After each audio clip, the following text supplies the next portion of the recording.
Kepolisian Daerah, Polda Riau menggerebek toko yang menjadi tempat produksi beras oplosan. Penggerebekan dilakukan di toko yang diduga memproduksi beras oplosan di Jalan Lembaga Pemasyarakatan, Kecamatan Sel, Pekanbaru, Riau, Sabtu, tanggal 26 Juli tahun 2025. Kapolda Riau, Irjen Heri Heriawan, menyatakan modus operandi yang digunakan oleh pelaku dugaan pengoplosan beras tersebut. Menurutnya, pelaku membeli beras kualitas rendah dengan harga sekitar Rp6.000 hingga Rp8.000 per kilogram, kemudian dikemas dengan kemasan beras SPHP Bulog. SPHP adalah stabilisasi pasokan dan harga pangan. Pelaku membeli beras dan dioplos, yang diambil adalah beras rejek, kemudian dikemas dalam beras SPHP Bulog yang ukurannya 5 kg, kata Heri Heriawan dikutip dari Kompas TV. Beras dijual seharga Rp13.000, padahal modal yang dikeluarkan pelaku adalah Rp6.000 sampai Rp8.000, lanjutnya. Modus kedua, lanjut Kapolda, adalah mengemas ulang atau repacking beras kualitas rendah ke dalam kemasan beras premium.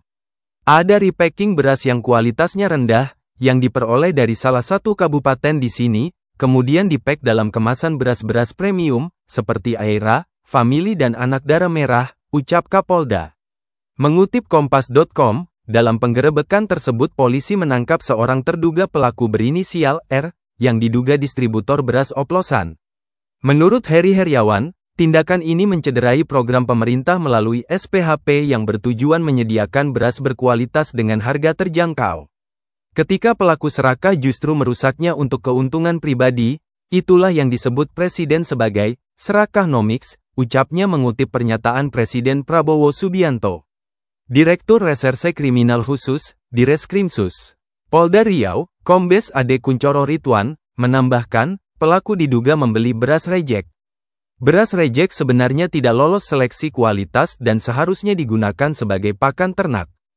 Kemudian pelaku mencampurnya dengan beras medium. Setelah itu, produk oplosan tersebut dijual kembali seharga Rp13.000 hingga Rp16.000 per kilogram tergantung kemasannya. Kalau dimakan bisa, cuma rasanya tidak enak, masyarakat membeli dengan harga mahal, tapi kualitasnya sangat rendah, kata Ade Kuncoro Ridwan. Dalam kegiatan tersebut, polisi menyita sekitar 9 ton beras oplosan sebagai barang bukti. Pelaku diketahui telah menjalankan praktik ini selama 2 tahun dan mendistribusikannya ke berbagai toko beras di Pekanbaru. Pelaku sudah beroperasi selama 2 tahun dan juga menjual eceran ke toko-toko beras lainnya di Pekanbaru. Polisi masih mendalami berapa keuntungan yang telah diraup oleh pelaku. Untuk mempertanggungjawabkan perbuatannya, tersangka dijerat dengan pasal 62 Undang-Undang Nomor 8 Tahun 1999 tentang Perlindungan Konsumen, dengan ancaman hukuman 5 tahun penjara.